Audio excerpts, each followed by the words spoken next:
ای خواجه بگو در این جهان چرا بی خبری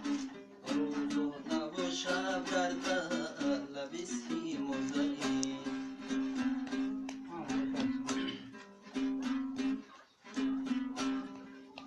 از مال جهان نصیب هر یک کفن است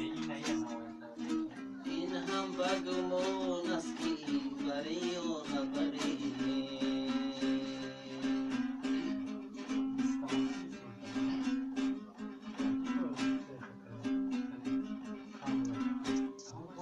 در دهکی دولانی دولون دولون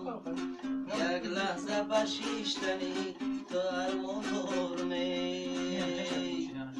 یک لحظه نبو بشینی چند سری صبح صد بای در خانه مهمون دورمی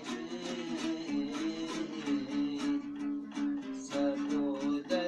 در خانه مهمون دورمی ای خواجه بگو در این جهان چرا بی خبری روز و نب و شب در طلب سیم و زری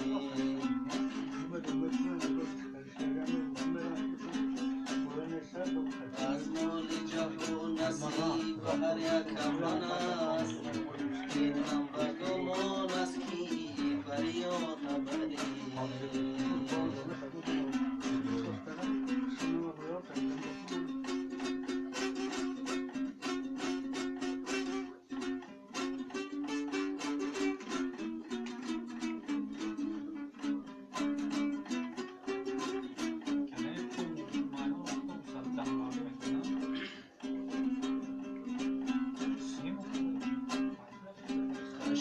خشم بردری سرکو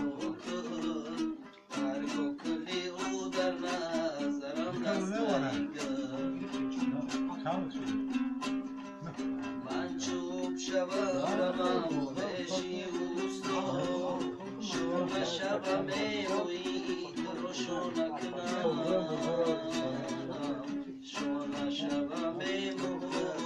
ترشو نکنم ای خواجه بگو در جهان چرا بی خبری روز و نب و شب در طلب سیم و زری